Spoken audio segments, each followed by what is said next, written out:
대통령께서는 역대 최고로 속 시원했다라는 말씀들을 해주십니다. 국민을 분열시키는 선동의 정치, 혐오의 정치를 하겠다는 목리입니다. 역대 최악으로 기록될 국회 연설을 했습니다. 한국당은 그 출처가 외신 보도라고 밝혔지만 이것은 비겁한 변명입니다. 성숙한 민주주의의 모습을 집권 여당이 보여줄 때 그때 상대방이 그렇게 되는 것입니다.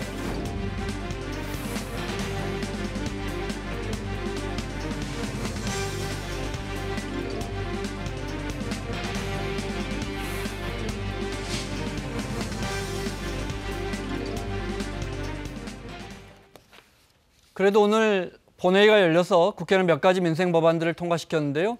자, 용인정의 민주당 표창원 의원 자리했습니다. 어서 오십시오. 네, 안녕하세요. 원래 오늘 주광덕 의원, 자유한국당 주광덕 의원 함께 하시기로 했는데 주광덕 의원이 저희 원고에 일부 문제 제기를 하시면서 예고 없이 출연하지 않았습니다. 늦게라도 오시면 말씀하실 기회를 충분히 드리겠습니다. 먼저 네. 부득이하게 그러면 표 의원님과 오늘 진행하겠습니다. 교섭단체 대표 연설. 여진이 오늘까지 이어지고 있습니다.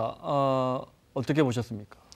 네, 우선 국회 전체의 국민에 대한 그 어떤 사과가 분명히 있어야 되겠죠. 의장께서도 사과하셨고요. 저희가 지금 오늘 가까스로 미세먼지 관련된 급한 여야 합의 법안을 통과시키긴 했지만 네. 여전히 뭐 경제라든지 시급한 법안들이 있음에도 불구하고 이렇게 잠자고 있는 모습, 그러다가 다시 정쟁과 싸우고 거친 언사가 있는 모습, 이건 정말 죄송한 모습이라고 생각됩니다.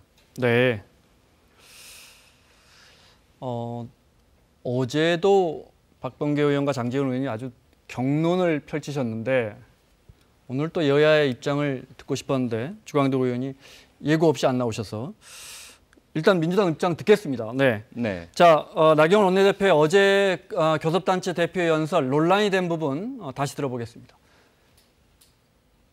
반미 종북에 심취했던 이들이 이끄는 운동권 외교가 이제 우리 외교를 반미 반일로 끌고 가는 것은 아닌지 걱정입니다.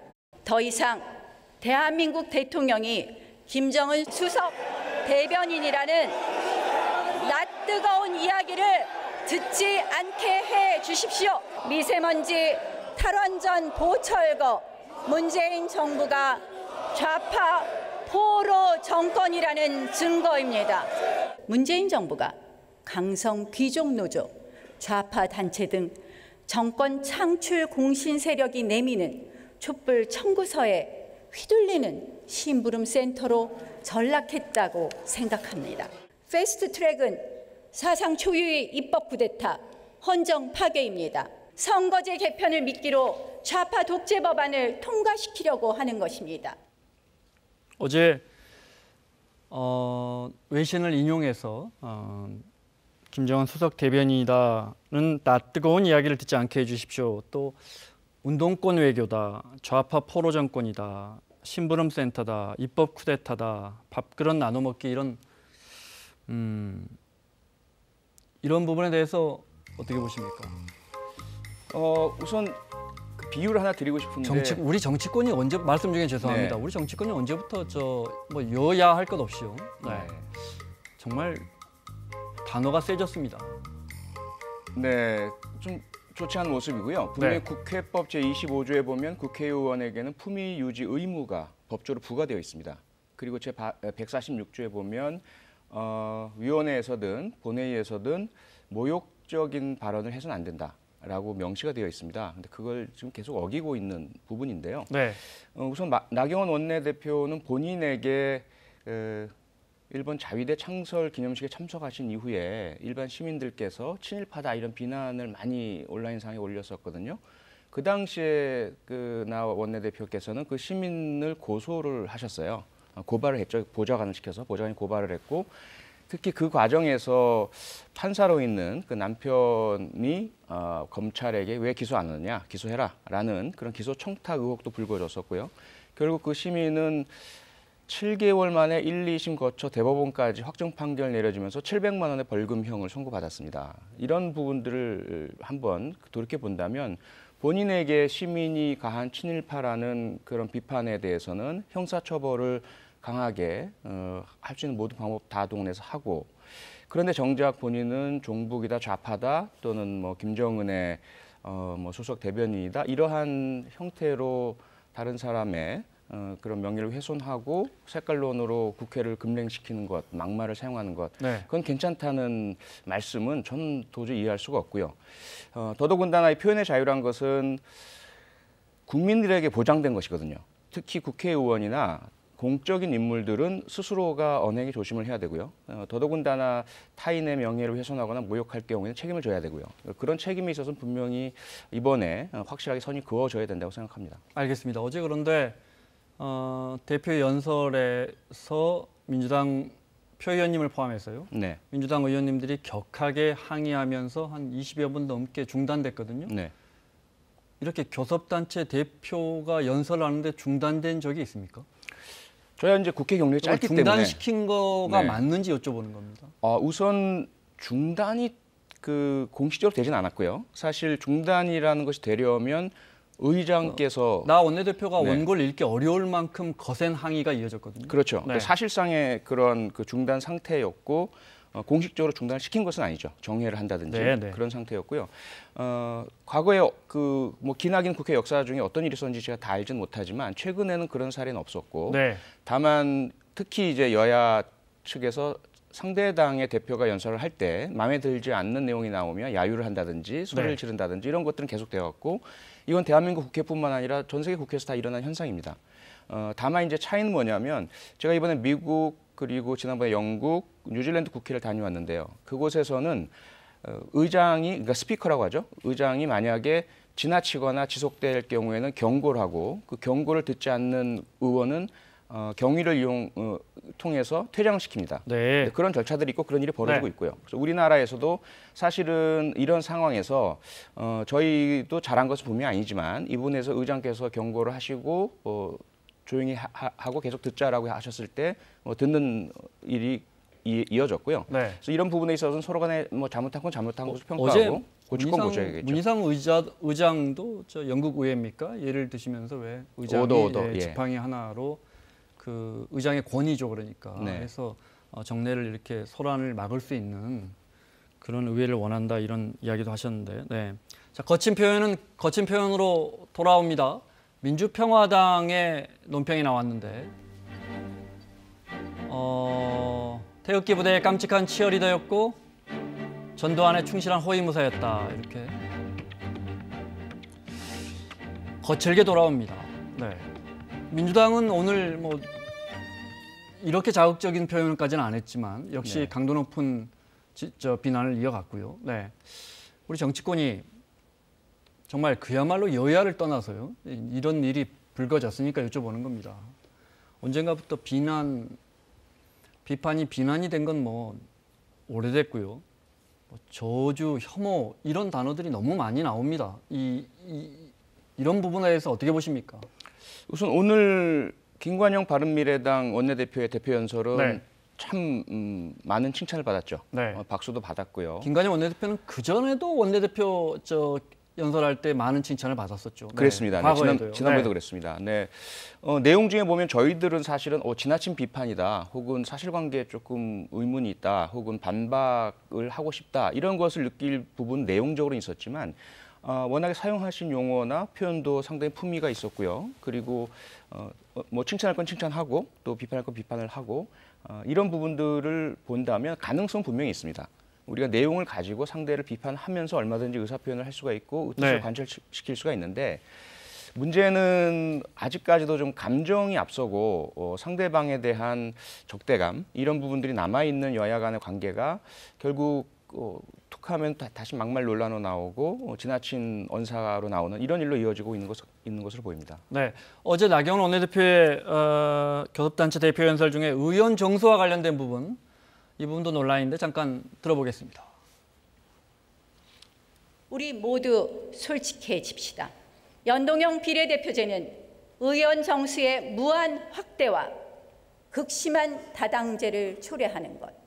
결국 의원 정수는 300석을 넘어서는 안 된다는 불문의 헌법 정신에 반한다는 것을 국민들께 고백합시다. 다시 말씀드리지만 주광덕 의원이 나오셨으면 또 주광덕 의원은 검사 출신 법조인이라 이 부분에 네. 대한 또 자유한국당 입장을 자세히 설명을 드리려고 했는데 나오시지 않았기 때문에 이 부분 어떻게 보십니까? 그러니까 300명이 넘으면 안 된다, 위헌적 요소가 있다 이런 설명인데요. 뭐 이건 여러 보도에서도 이미 사실이 아닌 것으로 확인이 됐고요. 재헌의회에서 과연 대한민국의 국회의원은 몇 명이어야 할까 논의를 할 때 기본적으로 인구 10만 명당 한 명의 대표성이 확보되어야 한다. 네. 그래서 당시 인구로 봤을 때 198명이 맞다 이렇게 됐었죠. 네. 그러다가 이제 인구가 인구가 계속 증가하면서 늘어나면 의원 수도 따라 늘어나야 한다. 그렇죠. 네. 그래서 299명이었다가 이제 300명이 된 상태입니다. 네. 그렇기 때문에 헌법적으로 상한선 제한은 없습니다. 다만 이제 200명 이상은 되어야 한다.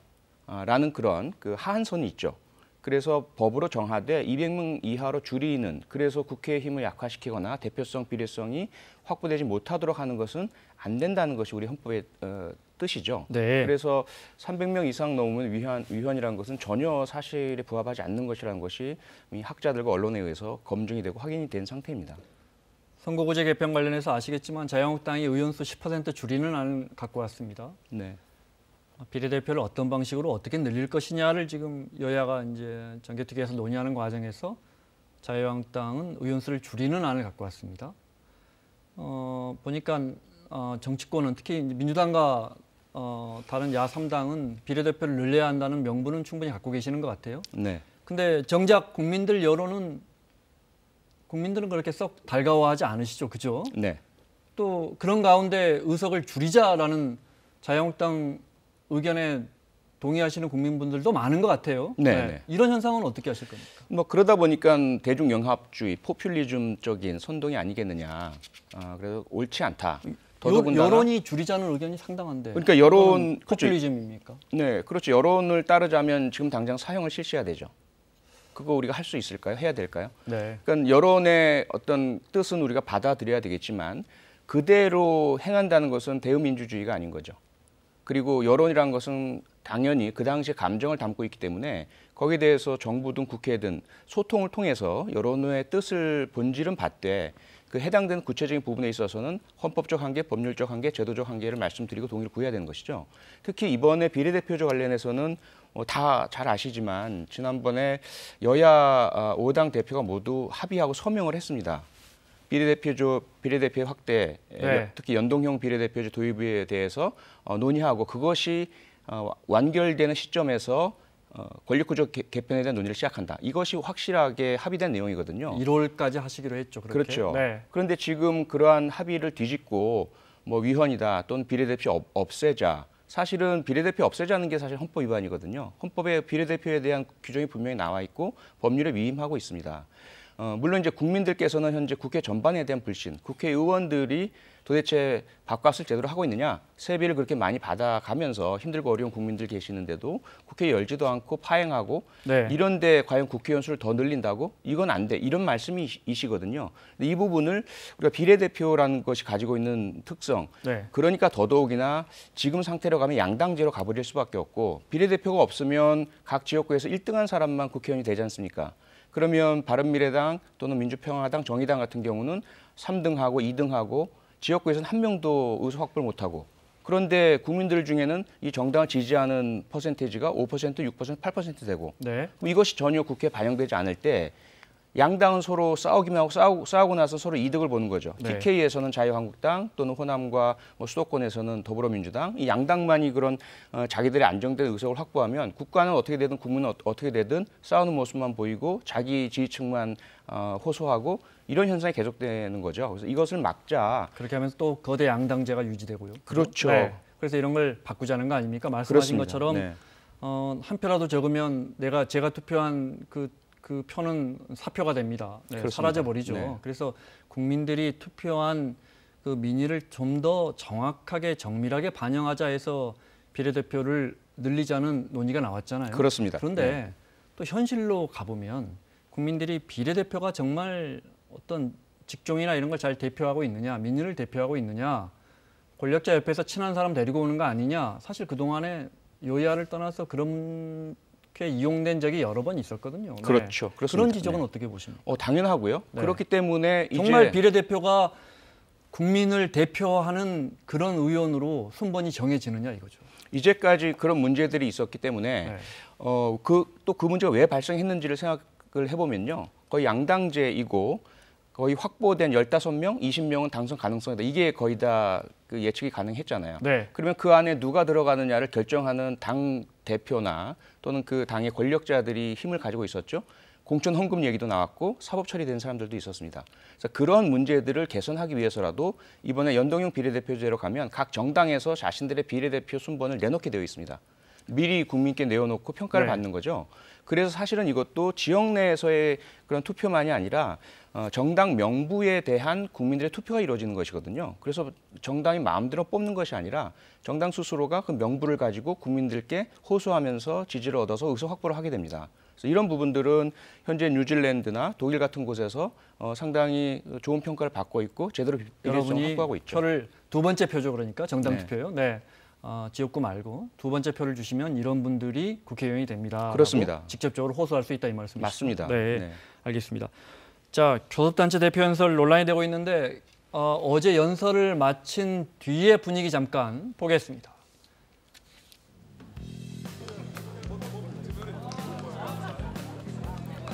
우여곡절 끝에 연설을 마친 나경원 원내대표 밝은 표정으로 나오는데요. 동료들의 박수가 이어지고요. 파이팅도 한번 하고요. 네. 동료 의원들의 격려도 이어졌습니다. 수정력 거품이를 같이 넣어드렸어요. 정태욱 의원이고요. 윤리위 제소 관련한 기자 질문에 웃으면서 여유를 보였는데요. 윤리위 제소도 뭐 공표한다는 얘기가 나오는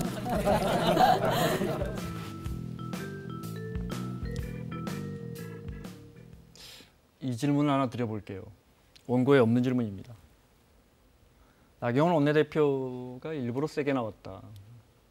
당내 그동안에 단식 투쟁 해프닝도 있었고 당내 입지를 다지기 위해서 세게 나왔다. 그래서 결과적으로 당내 입지가 많이 굳어졌다라는 평가가 있고요. 네. 그럼 민주당은 왜 저렇게 세게 받아쳤을까? 지지율이 밀리고 있잖아요. 민주당 여기서 더 밀리면 안 되니까. 나경원 원내대표의 발언이 설사 좀 거칠었다고 해도 보통 저렇게까지 고성이 오가고 모 의원님 밖으로 나가고 이런 일 별로 없거든요. 민주당 입장에서는 더 밀리면 안 되기 때문에 속된 말로 오버한 거 아니냐 이 분석은요. 그 분석에 그 오류가 하나 있죠. 어떤 오류가 있냐면 자유한국당은 원내대표 연설이란 것은 사전에 원고가 작성이 되고 네. 검토가 이루어지고 수정이 이루어지고 서로 협의 과정을 거칩니다. 그러니까 집단적인 의사 표현이고 계획되어 있고 조직적인 행동이죠. 그런데 더불어민주당은 그 내용이 뭔지 몰랐어요. 모르고 있는 상태에서 그날 당시 본회의장 들어갔을 때 일찍 들어간 분이 단말기에서 먼저 읽어본 분도 있고 못 읽어본 분도 있어요. 네. 그 읽어본 분 중에서도 그 내용에 대해서 저도 처음에 일찍 거의 뭐 한 3번째가 일찍 들어갔지만 단말기 내용 읽어보다가 3페이지 정도 읽고는 그 부분까지 가지도 못하고 그냥 덮었습니다. 네. 그런 상황에서 나온 행동이기 때문에 저것은 돌발적인 반응이죠. 이 돌발적인 반응 속에는 뭐 지지율에 대한 고려라든지 이후에 어떻게 진행되겠다든지 이런 생각 없이 이루어진 반응이거든요. 민주당이 계획적으로 저렇게 한 게 아니다 이 말씀이시죠? 그럴 수가 없는 상황이었죠. 네, 원고 내용을 네. 현장에서 듣고 돌발적으로 나온 거다. 그렇습니다. 모여서 네. 얘기할 수 있는 시간도 없었고 네. 의사를 합의할 수 있는 여유도 전혀 없는 상태였죠. 박 전 의원은 이렇게 하면 나경원 대표를 잔다르크 만들어준다. 이게 무슨 말씀인지 알겠죠? 네. 저기가 있군요. 볼까요? SNS에 이렇게 올렸습니다. 민주당의 전략은 나경원 대표를 잔다르크를 만들어주고 있습니다. 연설에 비난, 비판할 수 있습니다. 판단은 국민 몫이고요. 어제 문희상 국회의장도 판단은 국민들이 할 거라 그랬거든요. 이런 지적은 어떻게 보십니까? 뭐 충분히 하실 수 있는 지적이고요. 네. 다만 박지원 의원님의 말씀과 민주평화당의 공식 발표와는 성명과는 많이 결이 다르고요. 네네. 그리고 특히 최근에 5.18 망언이라든지 그들이 하는 것을 그냥 그대로 두고만 볼 수 있느냐. 네. 그럴수록 더더욱 마음대로 하고 싶은 대로 하는 모습 아니겠습니까? 더더군다나 지금 문제가 된 부분은 대한민국의 가장 커다란 갈등 요인인 남남 갈등, 특히 종북, 이념몰이, 색깔론 네. 이 부분을 더 극단적으로 고조시킨 부분이거든요. 더구나 현재 북미 회담이 지난 하노이에서 2주 전에 뭐 합의문 사인 없이 마무리됨으로써 상당히 좀 불확실한 상태이고요. 일촉즉발의 위기적인 상황이라서 잘 풀어나가야 하고 이 비핵화에 대한 북한의 의지, 경제와 개방으로 나가려는 의지를 살려내야 하고 네. 미국 측에서도 어떻게 해서든 한 번에 원샷으로 하든 단계적으로 행동 대 행동으로 가든 결국은 북한에 대한 포기를 하지 않도록 우리가 끌어들여야 되는데 지금 이념몰이 색깔론으로 남남 갈등을 부추겨서 그렇게 대통령을 협상의 당사자 중재자로 나서야 되는 분을 북한의 어떤 뭐 대변인격으로 몰아붙이는 것을 그냥 좌시하게 된다면 그 부분은 알겠습니다. 네. 네, 뭐 그렇기 때문에 사실 저희가 지금 뭐 준비하고 계획하고 나온 것은 아니지만 네. 문제 제기를 하게 된 것이고 이 부분 한번 차분하게 다시 한번 국회 정상화를 위해서는 논의를 해야 될 것 같습니다. 알겠습니다. 그 부분은 또 오늘 공교롭게 주광덕 의원이 안 나오셨기 때문에 네. 그 의견은 거기까지 듣겠습니다. 네. 자, 선거구제 개편안 앞서 잠깐 일부러 저희가 빈자리를 보여드리고 있습니다. 선거구제 개편안 관련해서 앞서 이제 자유한국당 얘기도 잠깐 했는데 여기 이제 만약에 패스트트랙으로 넘길 경우에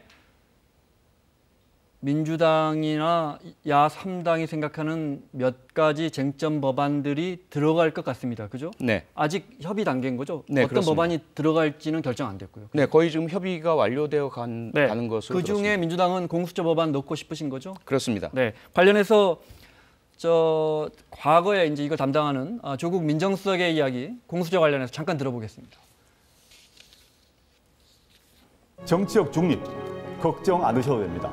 야당 탄압 수사가 염려되면 국회의원 등 선출직 공직자는 수사 대상에서 제외하고 그럼에도 계속 염려가 된다면 국회에서 더 세밀하게 논의해 주시길 바랍니다. 야당이 마치 반대하는 것이 야당에게 국회의원만 대상에 빼주면 야당이 흥정에 응하지 않겠냐 하는 뜻으로 이렇게 대답을 했는데요. 이것은 국회에 대한 조롱이라고밖에 보여지지 않습니다. 많은 야당 의원님들이 국회의원 포함이 옳다라고 강하게 반발을 하셔서 전 참으로 다행이다. 일단 정부 입장은 변화가 없습니다. 야당 의원님들이 국회의원을 반드시 포함시켜야 된다고 하시면서 저를 비판하셨기 때문에 앞으로 반드시 그렇게 해주시면 좋을 거다 생각합니다. 처음에 이제 조국 수석이 이렇게 정치권이 합의를 못 해주면 국회의원들은 빼드릴게요라고 말한 거에 대해서 자유한국당 입장에서는 기분이 좀 나쁜 편이다 이런 입장인 거예요. 누가 봐도 국민들은 국회의원을 넣어야 할 거라고 생각하는데 마치 봐주기식으로 이 부분 어떻게 보십니까? 뭐 그렇게 반응하실 수 있죠. 다만 저 얘기는 조국 민정수석이 처음 한 것은 아니고요. 국회 사개특위 논의 과정에서도 계속 나왔던 이야기입니다. 자유한국당이 공수처를 계속 반대를 하기 때문에 그 이유가 뭐냐 그랬더니 다시 또 다른 권력기관이 되어서 대통령 등 정치 권력이 야당 탄압하는 수단으로 이용될 수 있다. 네. 그럼 그 경우에 야당 탄압이라는 것이 결국 국회의원 말하는 것 아니냐. 선출직 공직자를 이번엔 빼고 그러면 특히 검사나 판사 등의 법조인들 중심으로 하는 공수처로 그래서 법비처라는 그러한 말도 나왔었거든요. 네. 그렇게 출발을 하고 그리고 나서 확대하는 것도 괜찮지 않느냐 뭐 이런 이야기였고요. 근데 물론 그것을 이제 오해를 해서 야당을 조롱한다라고 생각하셨다면 거기에 대해서 뭐 비판이라고 조국 수석이 또 받았으니까요.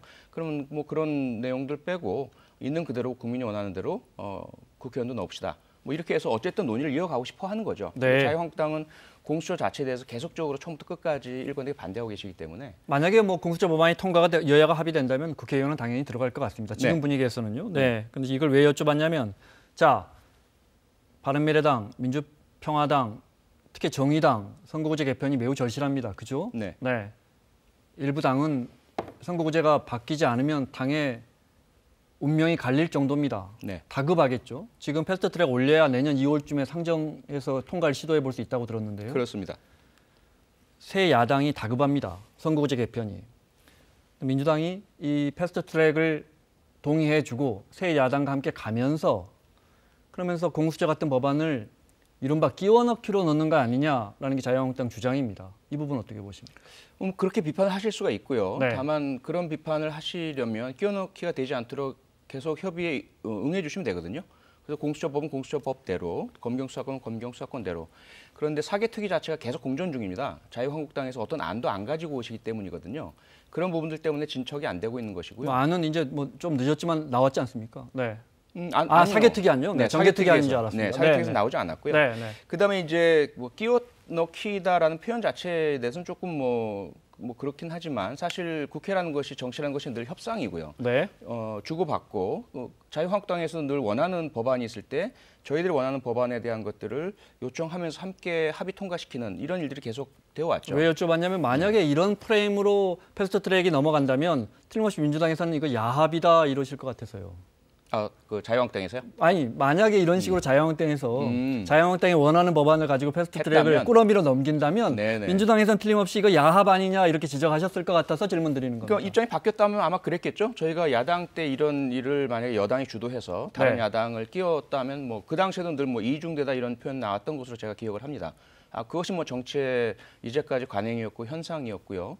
다만 이번에는 처음 출발 단계부터 여야 없이 5당이 함께 합의했던 선거법 개정안이고 네. 국회 내에서 정개특위와 사개특위가 꾸려졌었지 않습니까? 네. 그렇게 해서 진행되었던 것을 자유한국당은 빠진 상태였거든요. 그렇다 보니까 논의 안 하던 거 우리 더불어민주당만 원하는 것을 해달라는 것은 아니잖아요. 이것은 모든 정당이 함께 국민들의 뜻을 받아서 사법개혁하자.